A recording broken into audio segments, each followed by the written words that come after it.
Kuwait ദുരന്തത്തിൽ ചാവക്കാട് സ്വദേശി ബിനോയ് തോമസിനെ കാണാനില്ല എന്ന് പരാതി. 4 ദിവസം മുമ്പ് കുവൈറ്റിലെത്തിയ ബിനോയ് തീപിടുത്തം നടന്ന ഫ്ളാറ്റിലുണ്ടായിരുന്നു എന്നാണ് സംശയം.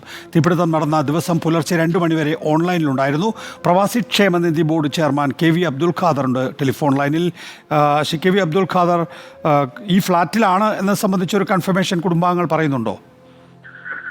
അതെ, അവിടെയാണ് അദ്ദേഹം ഉണ്ടായിരുന്നത് എന്ന് പറയപ്പെടുന്നു. അദ്ദേഹം 4 ദിവസം മുമ്പാണ് കുവൈറ്റിലെത്തിയത്. ഈ സംഭവ ദിവസം പുലർച്ചെ 2 മണിവരെ അദ്ദേഹം ഓൺലൈനിൽ ഉണ്ടായിരുന്നതായിട്ടും പറയുന്നു. തിരുവല്ല സ്വദേശിയായിട്ടുള്ള ഒരാളാണ് അദ്ദേഹത്തെ കുവൈറ്റിലേക്ക് കൊണ്ടുപോയത്. അപ്പോൾ ഈ ഇദ്ദേഹത്തെ കാണാനില്ല എന്ന വിവരം വീട്ടുകാരെ അറിയിക്കുന്നത് ഈ തിരുവല്ല സ്വദേശിയാണ്. അദ്ദേഹവുമായിട്ട് ബന്ധപ്പെട്ടുകൊണ്ടിരിക്കുന്നുണ്ട്. അപ്പോൾ എവിടെയാണ്, ആശുപത്രികളിലുണ്ടോ, അത് മറ്റു വല്ലയിടത്തും അദ്ദേഹം രക്ഷപ്പെട്ടിട്ടുണ്ടോ എന്നുള്ള ഇൻഫർമേഷൻ ഒന്നും വീട്ടുകാർക്ക് ലഭ്യമായിട്ടില്ല ഇതുവരെ.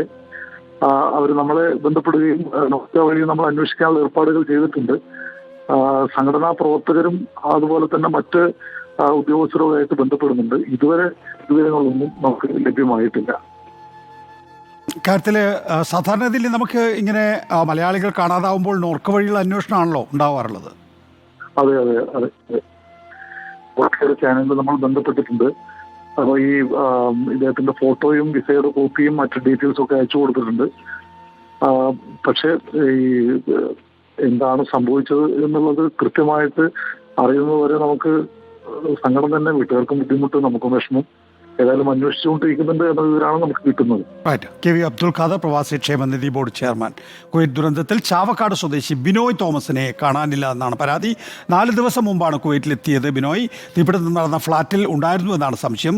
തീപിടുത്തം നടന്ന ദിവസം പുലർച്ചെ 2 മണിവരെ ബിനോയ് ഓൺലൈനിലുണ്ടായിരുന്നു എന്നും ബന്ധുക്കളും കുടുംബാംഗങ്ങളും പറയുന്നു. പ്രവാസി ക്ഷേമനിധി ബോർഡ് ചെയർമാനാണ് KV അബ്ദുൽ ഖാദർ ഇക്കാര്യം അറിയിച്ചത്.